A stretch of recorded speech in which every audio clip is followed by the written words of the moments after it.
Hello and welcome to another episode of the CPMC podcast. I'm MC, as always, joined by CP. Chris, what's going on, man? Not a whole lot, Matt. I'm out here in what I'm calling the pit, the outdoor studio of mine, and it is a steamy 85 degrees here at 9:11 Eastern time. We're getting into it tonight, though. I'm excited to do this league. Some we've done this league before, League of Dynasty Twitter gentlemen, a bunch of Twitter guys. Glad to be here tonight.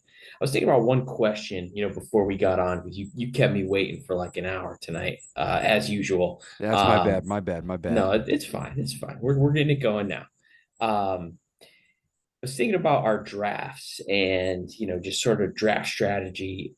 Is there one guy, like I would say, outside the top 20, um, that you got to get that we've sort of kind of gravitated towards, that we really want to get in that outside that that late second round, early third round range, this offseason? And then who are we gravitating towards in that sort of seventh, eighth round range? I feel like, I want to see if your answer differs from mine. Yeah, it's a good question, Chris. And it's been more about like avoiding certain ranges in the draft rather than making sure we get our guy. But a guy that I feel like we've been leaving a lot of like early fourth rounds, and probably not the best time to be saying this, is Stephon Diggs is a guy that we've really been targeting early in that fourth round. And even guys in the late third, like Barkley's been going. I've been swooping him up, in like the 3.9 to 3.12 range, if I can. Cooper Cup is a guy that I've been kind of aggressive on because I think it kind of falls to a tier that I want no part of, just past that, right? And I'm looking at guys mid to late fourth, Devontae Adams, Josh Jacobs, Smith and Jigba, Travis Etienne, Jerry Judy, Michael Pittman. That's like the mid fourth to early third. That's the area that I'm trying to avoid like crazy. I don't really love any of those names, and it doesn't really improve all through the fifth, right? If I'm looking at a draft that I'm in right now, Jared Goff, Christian Watson, Ramondre Stevenson, Najee Harris, Nick Chubb, Tony Pollard, Kenneth Walker. That's the entire fifth round about Chris right there. And just nothing feels good in that range. Yeah, I agree. I mean, that's been kind of the theme of the drafts we've done. So yeah, I mean, you hit on the names I had in mind there. Diggs is a great one. Barkley, I think was the one I had in mind for that kind of late second, early third. I'm happy to take him almost every single time. And then a guy, you mentioned him the other day. That's going way later, in my opinion, for what his production is going to be. Joe Mixon. I mean, he is just plummeting down draft boards, and I'm happy to scoop him up every single time. I think he's just going to be extremely productive this year, and even if it's only 1 year, at his cost right now, I mean, I'll take that all day, every day. I mean, he's only 26. I'm all over it. Those two guys for me, Barkley and Mixon, were the two I had in mind. I just think you're going to get so much production out of those guys for where they're going. Yeah, Chris. I mean, again, the draft that I'm doing right now, it's a group of four guys that went Mixon, Alexander Madison, Devin Ashane, and Rashad Bateman. I mean, it feels like there's one guy who clearly sticks out, from that group right there, and it's Joe Mixon for me. And that's at the 8-12-9-1 turn, as well, kind of for reference. So yeah, I mean, if we're scooping up a guy with Joe Mixon's, um, you know, pro productiveness in the ninth round, I mean, I think he could be a league winner. And guess what? If he turns out to be a nothing burger, which would just shock the world, you spent the ninth rounder on him. You're doing okay. Yeah, it's a no brainer for me. I love his price. I'm all over it. All right, Chris, let's get into the show. Let's get into the Dynasty Twitter gentleman here. It's interesting, Chris, taking a look at the keep trade cut list of guys' assets. And it was interesting kind of playing my rankings against theirs. Theirs is obviously Dynasty rankings, so it ranks them how they think they're going to be long term, right? If this is the long game here, our rankings are for how they're going to be in 2023. So there's going to be some difference, and I found there to be quite a bit of difference, actually, Chris, if I'm being honest, in who I expect to be good in this coming year versus who they like in the long term. And again, we can quibble about how valuable a site like this is. I despise it. Probably not the best thing in the world to say, but I can't stand these sites and the values that they throw on these things. They make no sense. And Chris, if we have time at the end of our second show, maybe we can run through a few issues that I have with it. But I'm not going to do that right now. Chris, we're starting 11 in this league. It's a super flex league. We've got half point for running back receptions, a full point for wide receivers, and 1.5 for tight ends. Let's just get right into it. We're going to break it down 2 shows, 12 through 7 first, and then our second show is going to be 6 through 1. So let's get to that number 12 team, Chris.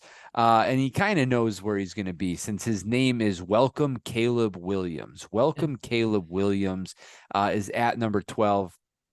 And here's who he's got, Chris. Jalen Hurts at the quarterback position. No real quarterback, too. His running backs are Jahmyr Gibbs, Ashane, AJ Dillon, Tank Bigsby. Really nothing else really worth mentioning there. His wide receivers are Marvin Mims and John Mechie, Romeo Dobbs there at the top. Not a great group there. Greg Dulcich as his tight ends. I've got him ranked 12th, Chris. I mean, this team just isn't going to compete. They've already had their draft in 2023. The good news here, Chris, is that he's got, a slew of 2024 firsts, which are projected to be pretty valuable. He's got a 2025 first as well, which obviously is his own. It's going to be a longer build, Chris. I don't see this team competing. He's right. Caleb Williams will be on this team next year to go along with his sole quarterback right now, Jalen Hurts. I don't think we're a year or even 2 away from competing, but it looks like we're heading in the right direction. We know what we got to do. Yeah. I mean, he's clearly got the path he's going on here with 4 firsts next year. He's got Jalen Hurts kind of anchoring things. He'll get Caleb Williams. I think, I'm not sure where you picked Jahmyr Gibbs, but that's sort of an interesting pick if a wide receiver was available. I mean, you could make a case of taking JSN ahead of Gibbs for this particular build, but again, without seeing the rookie draft, it's hard to tell, what's going on there. But listen, I mean, it's an incomplete team right now. It's hard to put them anywhere but 12th. I mean, we're barely starting a full lineup here, but we've got some pieces at least. We've got the picks. We've got Jalen Hurts.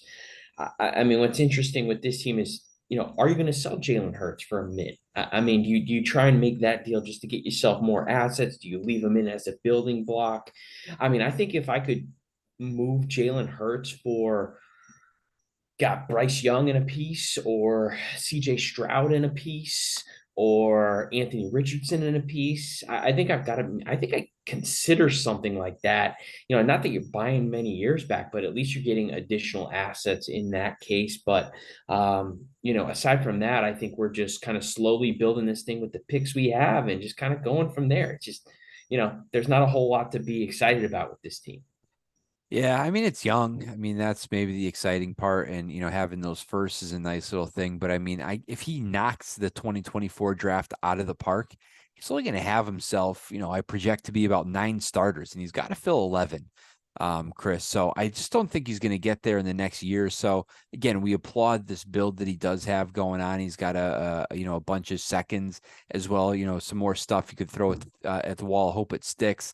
But man, I think this is going to be a slow build for this guy. He's going to hope to hit on guys like Tyquan Thornton. That's now your guy, Chris.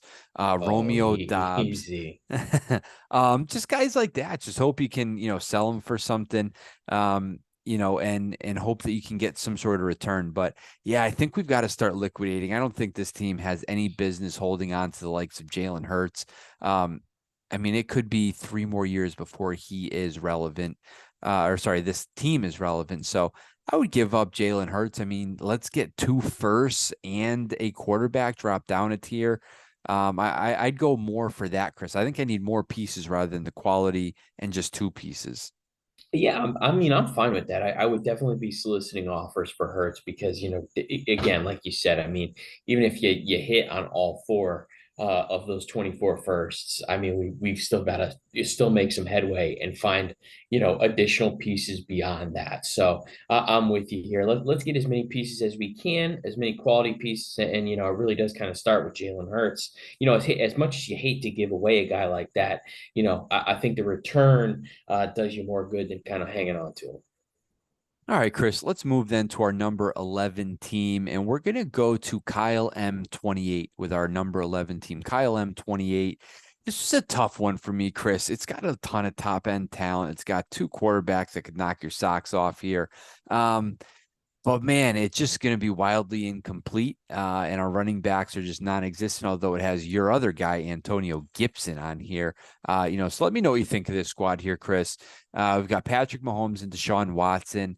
Only two rostered running backs are Antonio Gibson and Michael Carter. Wide receivers, nice little group here, Chris. I do like this trio of Amon-Ra, Ayuk, and DJ Moore. I like Dotson and Judy sitting right there. Tyler Boyd may be worth a mention. And then tight end is just nothing here. Dalton Kincaid, sorry, not overly enthralled with him. Tommy Tremble, Jeremy Ruckert, Will Disley. The list goes on and on.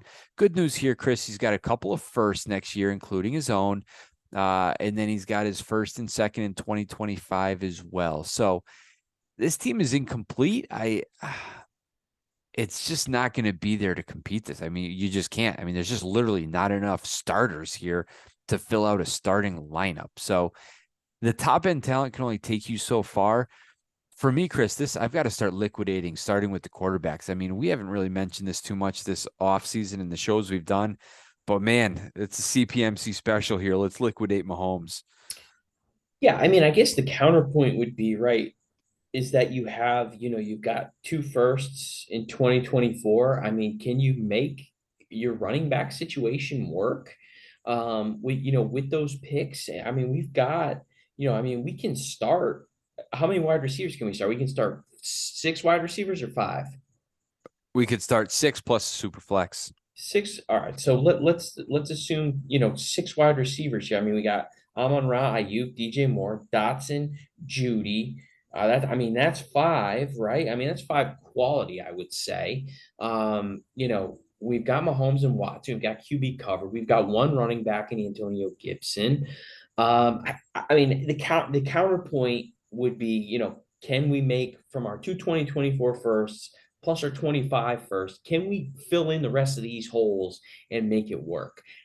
Not the route I would go. Because that's again, I think you're asking a lot. You're asking all your guys to stay healthy. You're asking for good seasons out of Gibson. DJ Moore on a new team. You're asking for, a great season out of him. Jahan Dotson, you're asking to take a step up.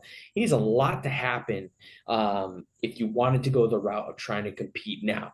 And I think that would be a mistake. It just too many things need to go right. You're gambling way too much in doing that. So as much as I hate to say it, I do think you kind of have to start to move in another direction, right? I guess you could kind of continue to slow build this thing because none of these guys are old, right? Nobody's leaving anytime soon.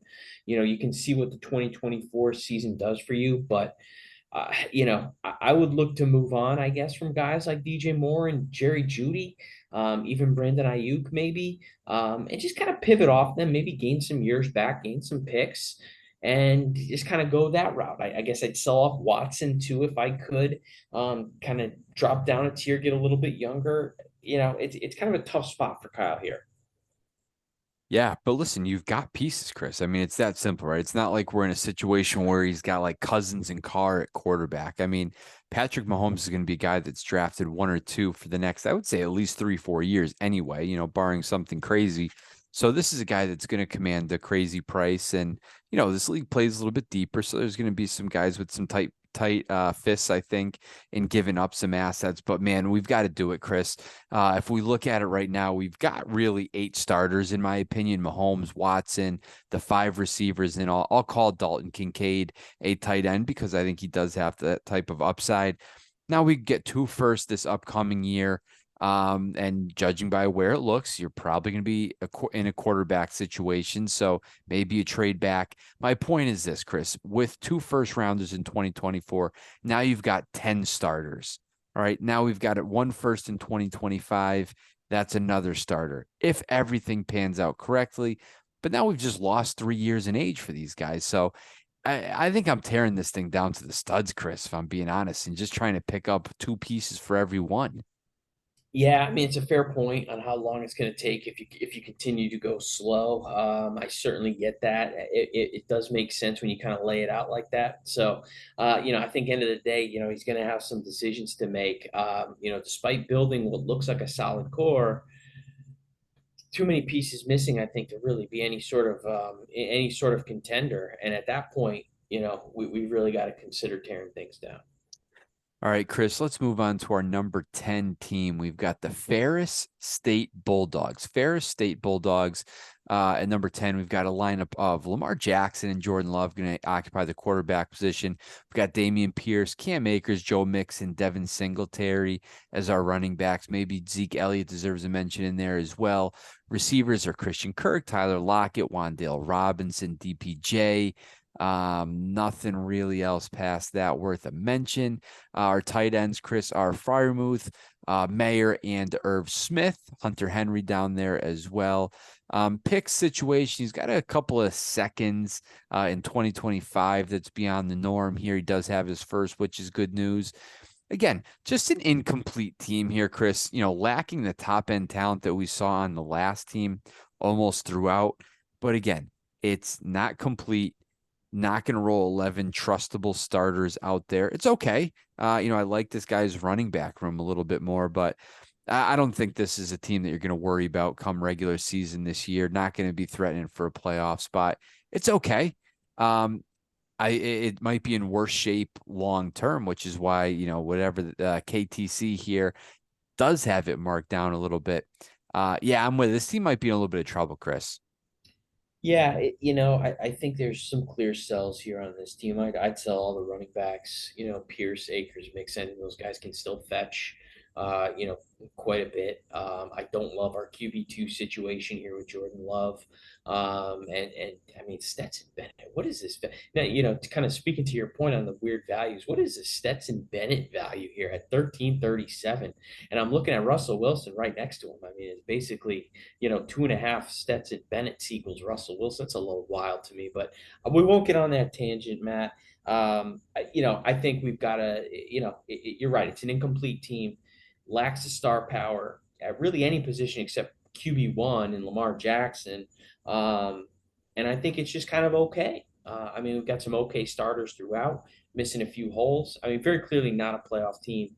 I think the sells are obvious here in all three of those running backs. I think Tyler Lockett could be a nice sell. Even Christian Kirk could be a decent sell for this team as well. Kind of again, I'm much more comfortable tearing this team down to the studs and getting picks and sort of upside plays than I am the last team. I think you could see the last team. He's got that upside talent where maybe you make a couple one for twos and maybe you fill in the gaps. This one, I think there's too many gaps, not enough star power to really kind of go that route. So I'd much prefer tearing this team down completely than the last one, if that makes sense.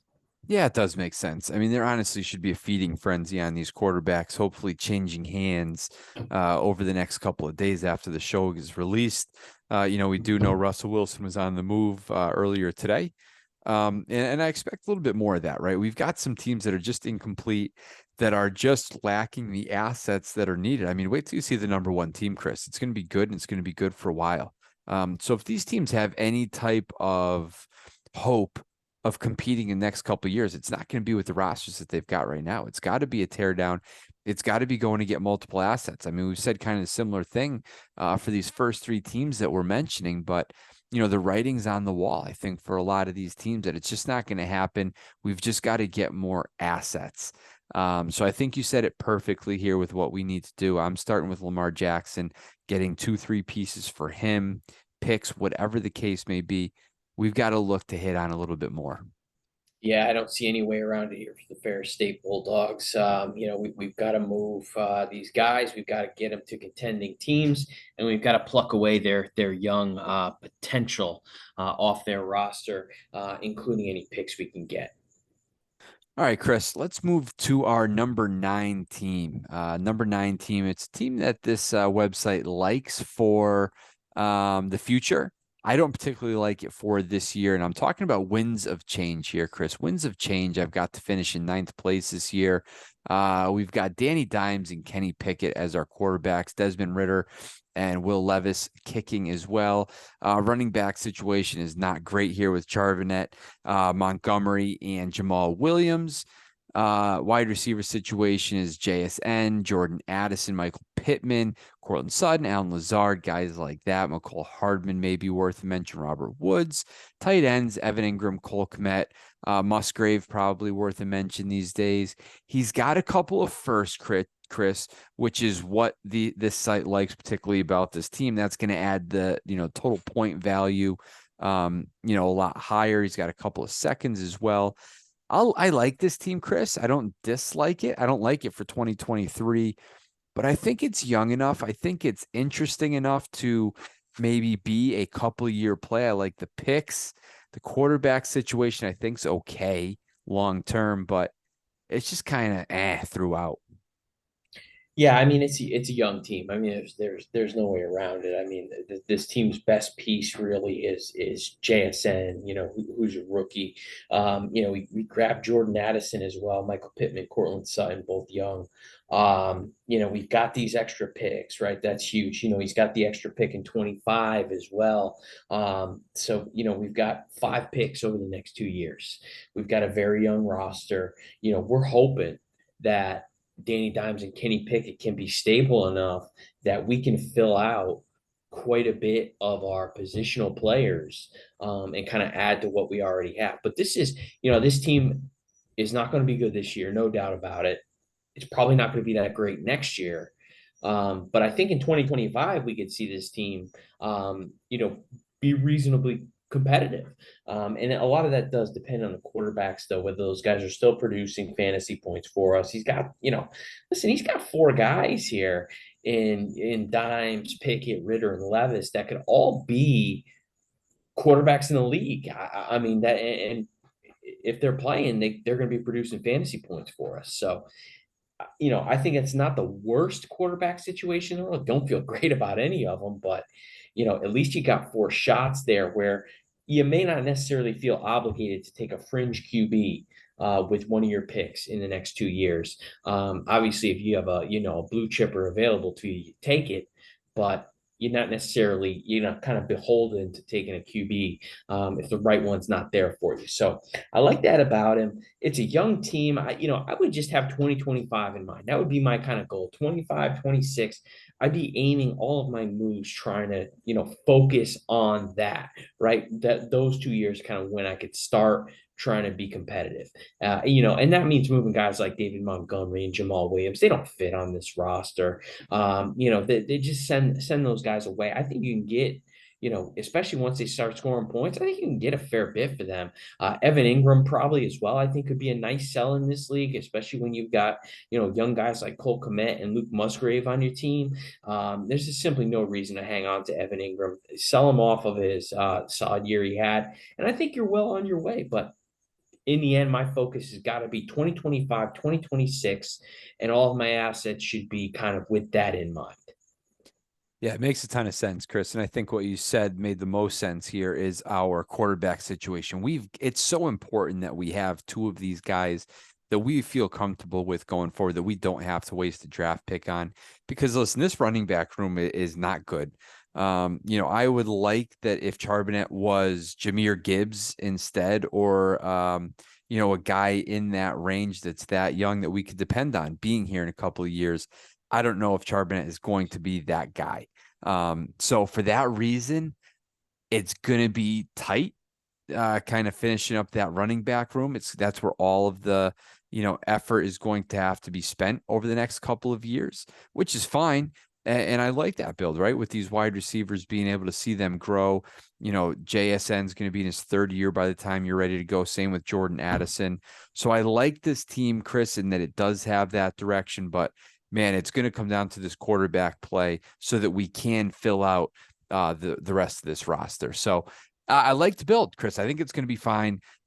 It's just not ready to go this year. I think that's the long and short of it. So let's get to our number 8 team, Chris. Again, another team that KTC really likes in the long run here. It's Howl at the Mooney. Howl at the Mooney here at number 8. We've got Justin Herbert, Anthony Richardson, and Kyler Murray. That's a nice little quarterback room here, Chris. No two ways about that. Here's what gives me pause. We're at the running back position. We've got Javonte Williams, Rashad White, Brian Robinson, Jerome Ford may be worth a mention. Wide receivers, Drake London, Christian Watson, George Pickens, Kadarius Toney, Sky Moore, Darnell Mooney, Nico Collins, Curtis Samuel, Hunter Renfrow, the likes. Tight ends, Sam Laporta. I don't know if we're mentioning him too much. And we got Chig and David Njoku. We've got an extra first rounder in 2024, an extra first in 2025. I like this build a lot. I'm going to agree with KTC long term. I love this team. I just don't like it for this year, Chris. Past this quarterback situation, which I think is phenomenal, obviously, I'm just not enthralled with it. I like this wide receiver core in that it's young and I think it's got a lot of potential, but this running back room doesn't really do it for me. These tight ends, I think, are fine. They're good, later round flyers, but not guys that I really want to be running out there matched up with the rest of these guys. Matt, are we really at the point with tight ends now that Sam Laporta is ranked tight end 10? I mean, we're there. Is it that bad? Dalton Kincaid was tight end 5. Oh dear. Who am I I mean, looking at now? Tight end 7, Dallas Goedert. I mean, that's a crime. Uh, go ahead. Yeah. I mean, geez, what a wasteland tight end is. Holy cow. Anyway, I'm with you here. I think long term this build looks good. It's hard not to like it. He's got 4 picks in the next 2 years, which is great. 4 firsts. He's got a few extra seconds as well, which is really nice. You love to see that. So he's gonna have a ton of picks here to add to this team. I think this is a candidate with this team. I'd strongly consider trading off one of these quarterbacks just to get myself more positional player help. Again, I don't think it's going to come together this year. I don't think he's got the horses to do it. But if we can kind of build up our wide receiver core a little bit more, get a couple, potential running backs with next year in mind, I could kind of see this team starting to be frisky a little bit because he's got the picks, he's got the young players. I think he just kind of is a few moves away and a few things panning out for him to be truly kind of competitive. But not this year. I'm with you. There's too many holes, kind of not enough sure things. So I think your ranking's fair for this year, but it's hard not to say the arrow. It's hard not to say the arrow's pointing up here, right? Because it definitely is pointing up with the build he has going. Yeah, Chris, the bigger thing for me, you made a good point about, do we trade for some position players? It's obvious that his running back room is the one that's holding him back a little bit. KTC likes him as the 5th best running back room. I'm going to have to strongly disagree there. But I don't think that that's the right move, right? Because it is kind of young. It is kind of built a little bit more for the future. So we usually don't advocate for making any type of plays to go get running backs when you're still a year or two away. So that's what kind of leaves me a little bit perplexed what to do with these quarterbacks, this quarterback situation. Sam Howell, a guy I should have mentioned earlier as well on this roster. Kyler Murray's value is just tanking as we speak. I think we got to see him score a few more points before we're able to trade him. I don't want to let go of Herbert or Anthony Richardson, although Richardson's value right now is astronomically high, a guy that I'm not touching at his current value. But I wonder, hey, could you trade off one of those guys? But they're so young. I think they're worth keeping around, Chris, at least for the rest of this year. And then when it's time, let's say, all right, things are shaping up. I'm ready to go in 2025. That's when I liquidate one of those guys and really tighten things up in my running back room. But I just can't do it right now. Yeah, I think if I was to trade one of the quarterbacks, and I'm with you on Anthony Richardson, I capitalize on his value if I could. If I was to do that, I'd want receivers in return. I'd want young receivers in return, and then like you said, when you're ready to compete, then you sort of fill out your running back roster, which even this one is really not bad. You've got young guys in Javonte Williams, Kendre Miller, and Rashad White. I mean, I'm okay with that. Just kind of taking those guys going forward. So I'm with you kind of on the plan of attack here. All right, Chris, let's go to our number 7 team here, our final one of the show. We're going S. Wallace, FF, at number 7. KTC likes him at 11 in the long term. Let's take a look at what he's got. We've got Bryce Young, Dak Prescott, Russ Wilson. We've got McCaffrey, Eckler, Aaron Jones, and Alvin Kamara. Leonard Fournette, we'll see what happens with him. T. Higgins, Cooper Kupp, Jacoby Myers, Michael Gallup, maybe Zay Jones worth a mention. We've got George Kittle, Dalton Schultz, Gerald Everett, Darnell Washington, Hayden Hurst, guy that I actually do like this year. Nothing really to speak of for picks for forever, really, with this team. I don't know, Chris. I mean, it's very stars and scrubs this year. It's going to have some holes, I think, on the back end. I don't think this team is terrible. I love the stars to really carry it, but it's going to have some holes, I think, on the back end. And for that reason, it may hold it back. I know that he acquired Russ Wilson today. I don't know what he sent over in exchange, but I don't know if I necessarily make that move when I've got Bryce Young and Dak Prescott ready to rock here. So probably an asset better well served somewhere else. Yeah, I mean, I kind of agree there. I guess it depends kind of, what you think about Bryce Young, whether he's going to be ready to go day one. And if you need Russell Wilson to kind of bridge that gap, right?